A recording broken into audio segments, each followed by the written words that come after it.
Welcome to Visionaries, where we explore stories, strategies, and insights from the world's most inspiring entrepreneurs, brands, and creators. We're on a mission to help visionaries like you stand out and monetize their knowledge, influence, and message online, exploring topics like business, marketing, creativity, and personal development. Let's build your vision for a happier, more meaningful life, business, and community together.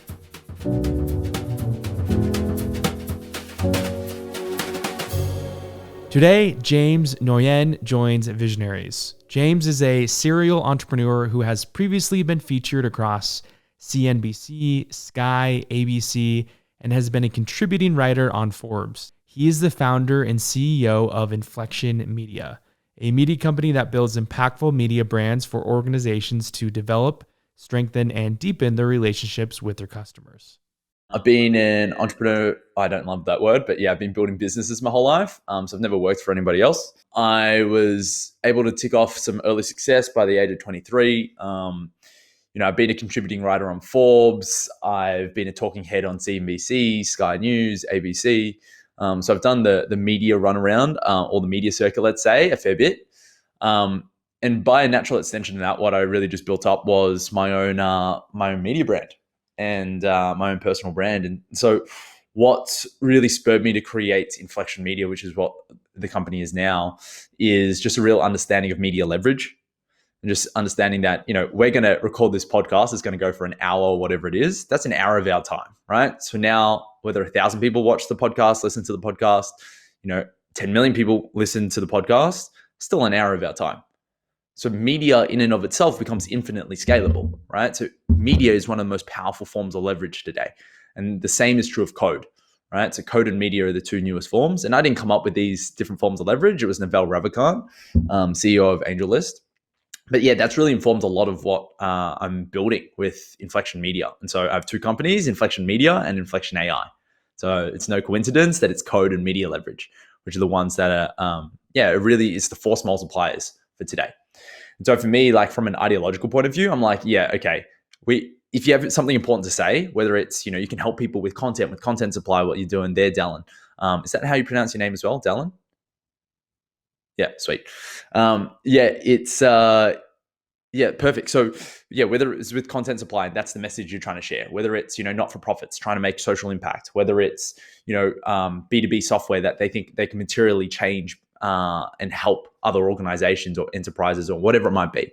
It's not my place to judge, somebody's mission, but if somebody believes they have something important to say, then I think there's a mandate for those people to find a way to reach as many people they can actually help, right? So I have my own disposition for social impact, and they're the sorts of companies I really like to work with, as well as, technology companies. That's given my background. So that's kind of, where I sit with those things. So that's kind of that's the base plate of where I think the future is going and why I'm really betting with my feet, similar to yourself, with content being such a big play. Because my assertion is that every single company today is a media company. Whether they like it or not, it's true, right? Because when we're talking about we're on the internet now, right? The level of transparency just really means there's just low barriers to entry for all different companies, right? So that's why there can be literally 1,000 or probably hundreds of thousands of different, quote unquote content companies, right? So then why is someone going to choose content supply, for instance? Well, for me, what it comes down to in terms of business is just like relationships, right? And so that sounds a little trite, a little contrived, but if we really break that down, reverse engineer it, well, what are relationships? Well, relationships, the precursor to that is trust. And how do you build trust? Like you talk about personal relationships, right? So, it could be, a partner, it could be family members, it could be friends you've known for a long time. Yeah, the relationship's so much stronger there because there's so much more trust there. And what's the building blocks for trust as well? It's consistency.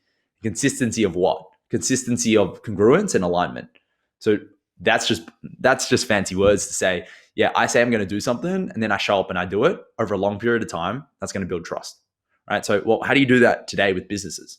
Well, the way you do that, because you can't be on a one-to-one call with millions of different people, nor can I. It's just the limitations of our literal physicality and our time, right? So it becomes many to one. I don't love using business terminology or jargon and all that stuff, but what that means is, same as I said before, it's the media leverage idea, right?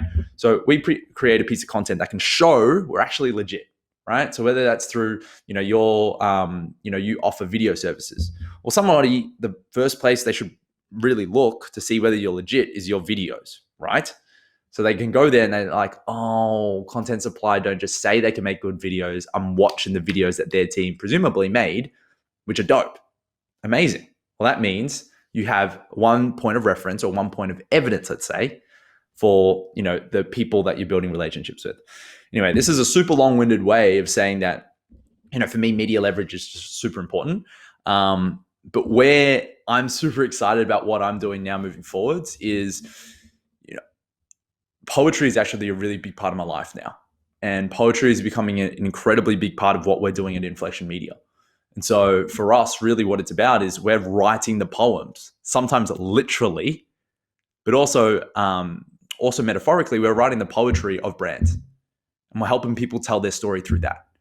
And it's so exciting. Like, we're working with a client now where we're literally reimagining the idea of a website bottom up. So instead of talking about tactics and landing page, construction and all this different stuff that, a lot of us in the marketing space, a lot of us in the business world would have, been well informed with, it's like, no, let's throw that out the window and let's reverse engineer this from the bottom up, right? Because for me, what a brand really is the emotional resonance you have with your audience, right? So you think about Nike as a brand, Apple as a brand, the intangibles of what that brand actually means to somebody is the associations they have. The implicit connotations of what it means when I say Apple to you, or Nike to you, or, Amazon, or whatever, brands people might identify with. I personally am an Apple fanboy, so I like Apple as a brand. Same. So for same me, here.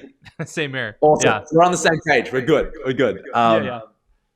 And so for me, like, the associations there is like elegance, sophistication, minimalism. It's like, at a deeper level, it's the emotional resonance of the simplicity of Apple's brand. And so really what brands for me come down to is emotionality, right? The emotional connection with the brand. And so with one of our new clients, we're literally building a website bottom up. And when I say bottom up, what I mean is like soul first.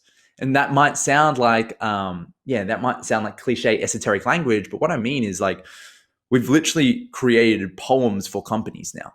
And I'm not joking when I say poems, right? Because I do a lot of spoken word poetry, launching our own brand around that stuff too. But we're doing case studies of companies based on spoken word. We're creating animated films based on that, right? So it's a way to really tell a story which has deep emotional resonance. So what happens when we actually create poetry for brands? And then when somebody goes to the website, they're not going to a website. They're going to a freaking experience. What happens when you go to a website and no longer is it, a storefront, but it's a portal? What happens when you go to the website and you get taken emotionally to a different place? Because that's what a website really should be. Because we've gone through the stage and, let's call it the phase on the internet where the website's your storefront. But what happens when we're really trying to build brand resonance with people and now the website becomes a portal to something? Right. And so when one of our clients and one of the people, it's actually a company I'm a part of as well. Yeah, we've created an experience. So when you go to the website, you're taken into a poem. And when you're scrolling through the website, you're actually scrolling through the verses of the poem. You're experiencing the poem. The poem itself is actually the story of the brand. So we're creating something that is so deeply connected. And so for me, it's like being able to create this experience for brands, helping brands tell their story, because it all comes back to media leverage, right? Well, there's actually layers beneath that. I think, at a deeper philosophical level, poetry, I believe is, it's a medium of expression and creativity. So whether poetry is the medium of expression, whether it's, art, whether it's, writing, for me, brands to be truly expressive of their deep alignment and their deep values and what they represent and their identity. Like that for me is just a mandate for people to be able to spread that. And why I love poetry and why it makes inflection super unique is like there's exponential reach of good explanations is a quote from Novell as well, actually. And so when you really feel into that, Dallin, you think about profound quotes. You think about really pithy quotes, maybe said in 5 words, right? That you're like, oh, yeah, I'm just never going to forget that. One of my favorite quotes back in the day, I probably ideologically, I feel a little bit differently about it now, but the quote was, he who stops being better stops being good. Right. Or another quote I love is, the That's longest good. journey you'll ever take. Yeah. Yeah. Yeah, yeah. And so another one I love is the longest journey you'll ever take is the 45 centimeters from your head to your heart. Ooh, that's deep. And then, You know what's so powerful too? I was not to cut you off, but like what's so no, powerful no, no, go too for with it. this in the storytelling medium is that not only are you using something that's so timeless like storytelling, right? It's like you're the modern day Shakespeare, or you name your poet from years ago. It's taking literature in its form, the narrative form, and translating it into the online experience and using the word experience, right? Like you can talk to coders and those who love tech all day long, and they're like, yeah, user experience, UX, and all these things. Totally. But still, at the end of the day, like you were saying, it is that storytelling medium. And so the ability to guide them on that journey, and to do so in a way that stands out. I mean, what you're describing puts light bulbs off in my mind around, well, wait a minute. Like, I'm already starting to feel something like this feels different. And that means that this approach is a standout approach to the traditional sales funnel that many marketers love to build through a website online, where it's all about heavy selling from the onset. Um, Yep. and so it really causes people to think differently, I think, around how they build an online presence. Totally. That's, yeah, for me, when you really play it out, and different people have different reasons why they get into business. Some people, yeah, they're very entrepreneurial and they like arbitrages and they're like, that's the thrill of it for them. Some of them like really telling a story. Some of them, really have a mission behind it. Yeah, but for me, it's just around like a deep. For me, my business is an extension of me, right, and it's an expression of me. And so the team I build around me are ones that are deeply value aligned, and it's the cultural fit and all that stuff of companies. But poetry is just a really big part of how I see my unique expression into the world. My specific knowledge, my scarce resource, my expression through poetry is something that can't be replicated. So I'm not worried about different competitors and stuff like that, because it's a unique expression of me. And so for me, the brands that I think I most deeply resonate with, I can see Steve Jobs' identity in Apple, right? Like that's an extension of him, his whole culture, his whole company that he's built. And so, yeah, it's just my own ideological stance in terms of business. I'm like, yeah, it's fun for me because I'm just building things that are really authentic to who I am and what like feels very fulfilling to me when I'm in the deep flow state. And so, building content around that doesn't feel like work. It's just play for me, right? But it's really unique in terms of how people receive it, because that intersection, like I remember the first time I read a business poem, a business poem. So a poem I wrote on business. I remember I was reading it to my team and my team were like, beforehand, they were like, oh, I don't know what that would actually sound like. And then I read it to them and they were like, oh, that's what a business poem is. And I was like, yeah, it doesn't exist. And so for me, when you really extend that as well, Dallin, like in terms of the clientele and in terms of even partners that you work with, it's like, that's what you want. For me at least, that's what I want all brands to find.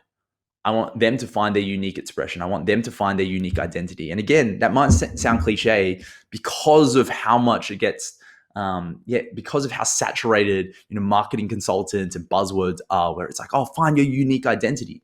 But when you really just peel it all back, right?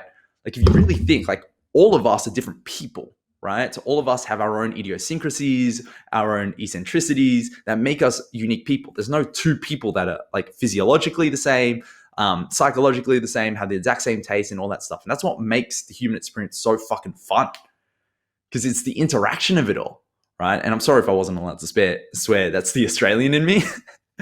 um, but for me, like, Well, go ahead and finish. And then I'll follow up with a thought. Yeah, go ahead. no, go, no, let's riff. Let's sure. Yeah, no, I mean, like, I just want to jump in because what you're saying completely resonates. And early on, you're talking about this idea of relationships, right? And part of that with identities, because within relationships are identities established, right?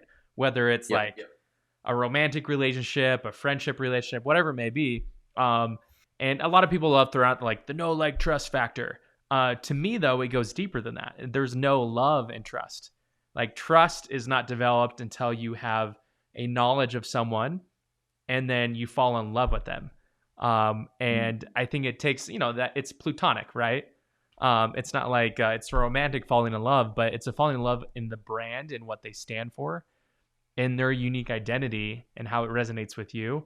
And I mean, whether you're calling out Apple or other brands out there, and the identity that they put out there to make it more of a household name, or more, I guess you can call it like a business household name too, in the business space, are the ones who really take ownership over a unique approach that they're not using another cookie cutter template, say to a web presence, or online experience, Yep. which those turn to be a dime a dozen. Anyone can go and download and customize a little bit, a template for a website.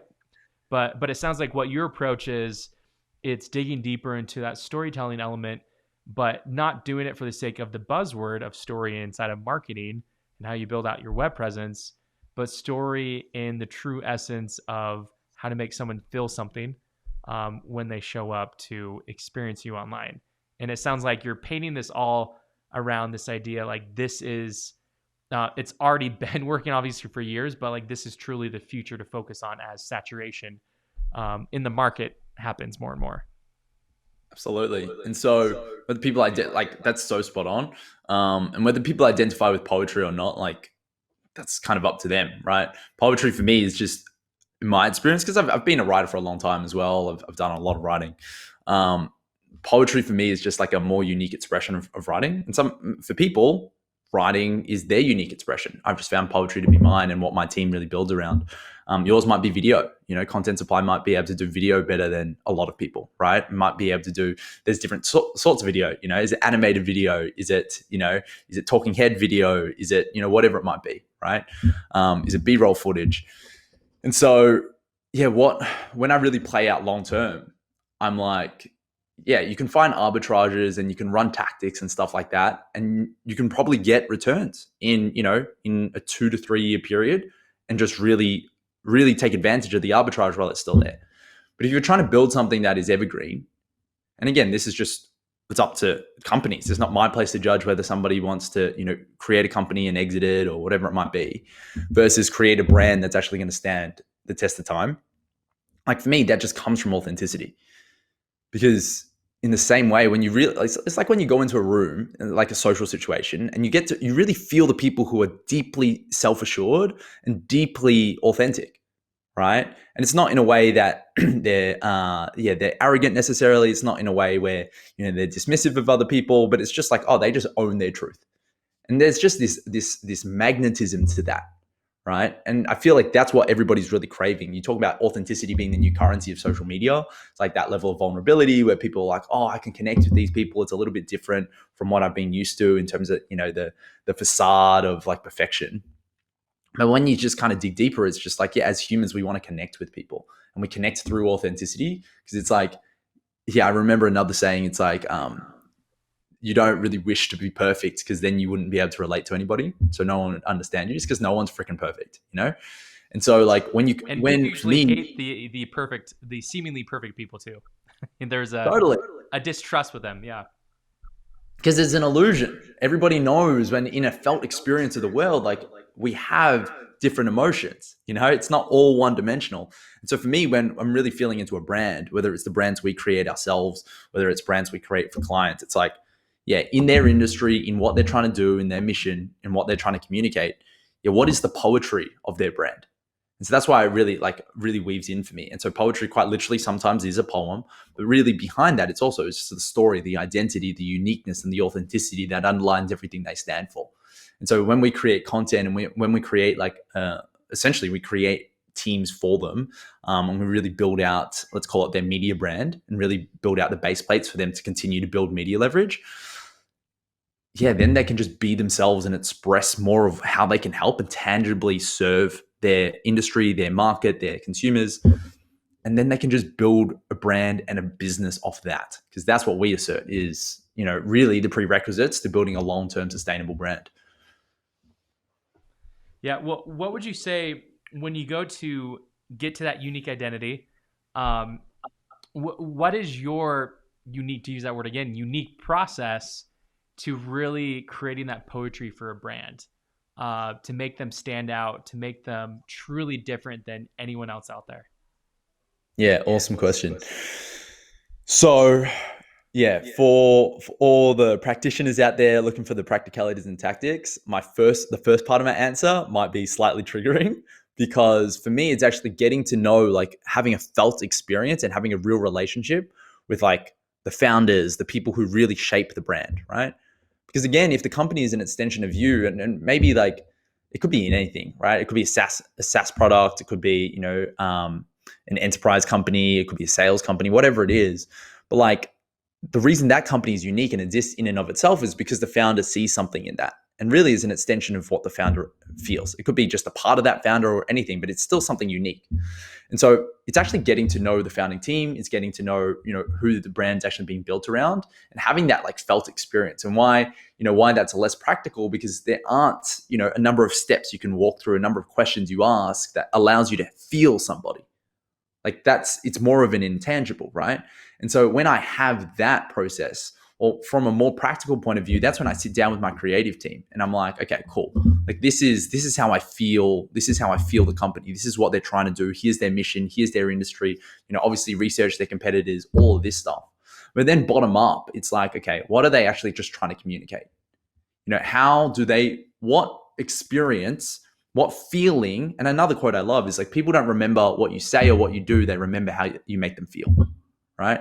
And so with the brands, even though our minds will want to think differently, emotionally, like all decisions or all like brand loyalty is actually created through an emotional decision, through emotional resonance. And so when I really feel through that, that's how we create these brands. And so, whether that actually means me just riffing on a poem for my team even and be like, okay, here's how I feel this. It's in the same way of asking like two different painters, right? And asking a painter to teach you how to, paint a portrait of somebody or paint a nose or paint an eye. So one will go in with the tactics and be like, okay, I actually don't know how to illustrate an eye. So for all the actual artists out there, forgive my naivety here, but like if it's just, start with the iris or you start with the eyelashes or whatever it might be, versus somebody who's like, oh, I'm in flow state when I actually create these things.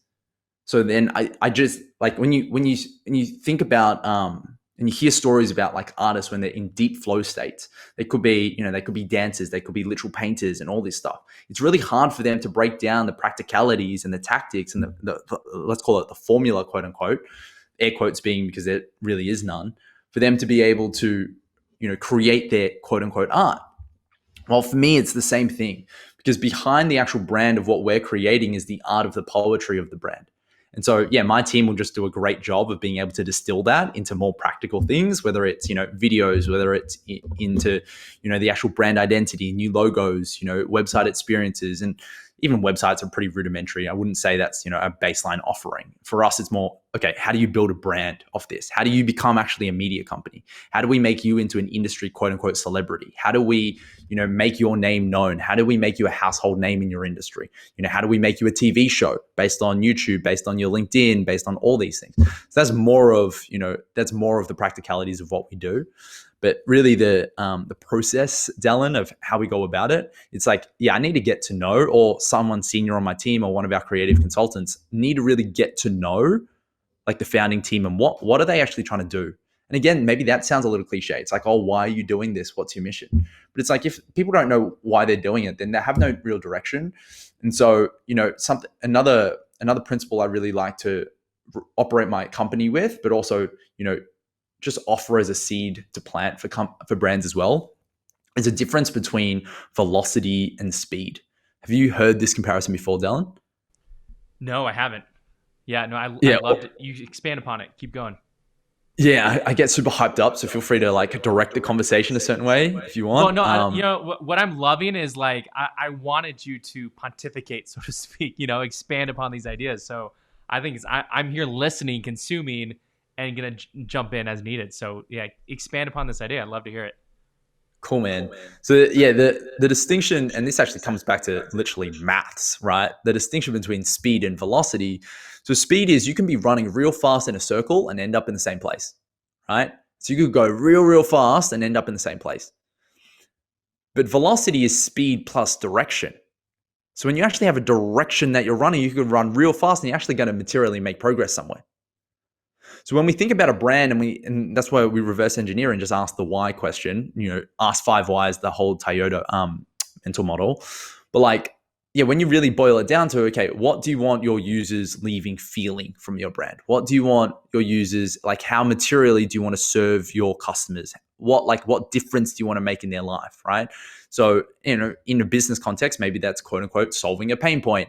Back to, overused, the overused saturated buzzwords, right? But like it's that sort of stuff. And so when you understand, okay, here's someone's actual mission, here's a brand's actual mission, here's why they're doing it, what that really starts to illuminate is some form of direction.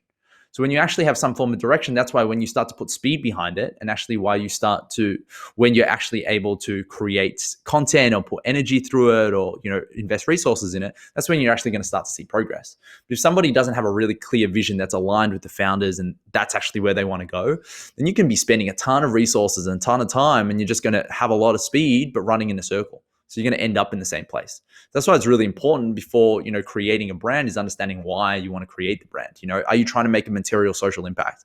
Are you trying to heal masculinity? Are you trying to make a real imprint in lowering depression rates or suicide rates? Are you trying to serve sales companies with your, B2B SaaS products? What are you trying to do? When you understand that from a real material point of view, yeah, that's the gunpowder that you can actually start to build something from. So yeah, that's the answer to that question. Yeah, I love that broken down. Well, what would you say? So for people that come to you, and obviously you're based in Melbourne, what does it look like to work with you? And how can people learn more about getting this unique approach, this poetic approach to brand identity and becoming a media company? Totally. So yeah, funnily enough, most of our clients are overseas. Yeah, we work with a lot of clients in the US. We only have a handful of Australian clients. That's just because it's the internet and there are no barriers to entry. And so, I'm a big proponent of just like asynchronous communication, number one, but also, the ability to work remotely, which is amazing, right? So, the whole COVID situation has moved a lot of companies this way. But I've been doing this for, the good part of the last decade. So you made it cool before it was cool for everyone. Yeah. I was here before it became mainstream. So I just wanted everyone to know that. So yeah. So how people can find us is what's really exciting is we're about to launch. We're about to make this what we do with poetry just a lot more public, and we're going to do this in a big way towards the end of the year. So we're launching we're calling it Poetic Profiles, which is case studies on companies through spoken word, right? And you're going to start to see animated films and all of this stuff come out from us based on companies through poetry, right? And so what that's really just going to show everybody is, okay, this is the direction that companies need to take, not necessarily with poetry, but with the felt emotional resonance of, this is a piece of content that people want to share, because this is a piece of content that's fundamentally unique. And when people listen to it, people watch it, they're going to feel something, they're going to experience something that they can't experience anywhere else. Because that's what's really important when I really break down content and differentiation, let's say, is are you providing, whether it's a piece of content, an experience, a service, a product that people can't get anywhere else, right? No one can get a MacBook Pro from another company. So many companies have tried, right? So many different laptops out there, but nobody can get a MacBook Pro from another company. So they're going to come to Apple, right? So nobody can get a Tesla from another company. There's all different electric cars coming out, but the experience with that brand is fundamentally unique. So what we're creating is a fundamentally unique experience with Inflection, where when you watch our content, when you experience our content, when you go to the websites that we create, when you experience the sort of content we're making for other brands, you're going to feel us. Like, you're going to feel that it's different from anything else that exists. And I can say just with conviction, nothing like that exists. right? And so that's why again, coming back to the idea of authenticity being, the antidote to, competition. It's because, once we double down in what's uniquely inflection, which is literally communicating and telling stories of brands through poetry and through animated films and through, the content we can create to create media brands. I'm not worried that somebody else will try to replicate that. I'm not worried that somebody else will try to compete on that. And I think that is a pitfall a lot of companies get into when they start competing on commoditized differentiation, right? So again, fancy words aside, what that means is, okay, if you're trying to compete on just price, somebody's going to undercut you eventually. If you're trying to compete on, just creating blog posts, great. There's probably 1 million writers in the world, or more. If you're trying to compete on, just videos, how many video editors are there? And so there's this idea of a skill stack, and it comes from Scott Adams, where it's talking about like when you start to stack skills, you start to increase the percentile in which, people could compete with you. So maybe, you're a writer, great. There's so many different writers. Maybe you're a writer that also then creates video. Okay, well, the intersection of those two things becomes smaller. Maybe you're a writer that creates video and can also create music. Well, suddenly that circle gets smaller and smaller and smaller. So once you actually start to create your unique intersection of skills and offerings and services or whatever you want to call it, that is a unique expression of your authenticity. That's when you actually create a monopoly. And so you go back to Peter Thiel's 0 to 1, he talks about literally the binary, like the dichotomy of having either a 0 or 1, meaning you either have a monopoly or you don't, right? And so, when I really feel into that level of authenticity in terms of what I want to build for brands, for my own brands, number one, but also, the services we offer other clients, like that's really important to me. So to actually answer your question, Dallin, inflection.media is what we're going to launch it as. We're going to rebrand. We're doing our rebrand now, fittingly for our own company. And then we're just going to be posting a lot through our socials. So Inflection Media on LinkedIn, on Instagram, and all that stuff. In about 6 weeks, you're going to see a huge shift, and you're going to see our videos because those videos don't exist. And for me, like the litmus test was for my team. They were like, okay, even if we didn't work for Inflection, even if we, weren't part of this culture, would we want to share this with our friends? And some of the things we've been working on, it's been crazy because I would even say if I didn't write this, if I didn't, my team didn't create this, I would still follow this page because I'm like, oh, this is just novel. This is different. But for me, and again, this is why it's an expression of me, because what I really care about, I genuinely love business. Like business is a creative endeavor for me as well. So you start to see what I'm talking about in terms of that unique intersection of creativity and authenticity. Like business for me is unique, but not everybody, but there's a huge amount of people on the internet who love business. There's a huge amount of people on the internet who break down case studies, who break down companies and all that stuff. Amazing. Well, I also really love poetry, like disproportionately so. Like I really love it, right? So how many people have that intersection who have also spent a lot of time doing both of those things, who also spent a lot of time building media brands? And then when I start to enter that intersection, I'm like, oh, right now, no one else exists like that. And I'm confident because this is an expression of me, and this isn't in an egotistical way, because I don't see the market as zero sum. I see it as positive sum. Because for me, my unique expression, I know there's no one else out there because I know there's no one else literally who is me. It's not to say there's no one else that can provide services that are hugely valuable to other companies. I'm not saying that at all. All I'm saying is that what inflection we're building here as a culture, or what we're building here, is really unique. And that for me is what all brands really need to lean into. And so, again, show, don't tell. People are going to see in the next 6 weeks and really onwards after that why we're fundamentally unique and there's no one else like that. I love that. I love that teaser and that ending hook. And it's like coming soon in the next 6 weeks. It sounds amazing though. And I love that. I love that you use the word intersection of poetry, of branding, of that unique approach. And that's something that we all need to lean into. Those watching or listening is figuring out, you can call it your unique sauce, right? Like whatever that may be, is identify those key things that make you, you. And our businesses are an extension of us, particularly that of the business owner and the visionary behind the business. So thanks for tuning in. Hey, James, it's been a pleasure. Thanks so much for joining me. Awesome, Dallin. That was so much fun.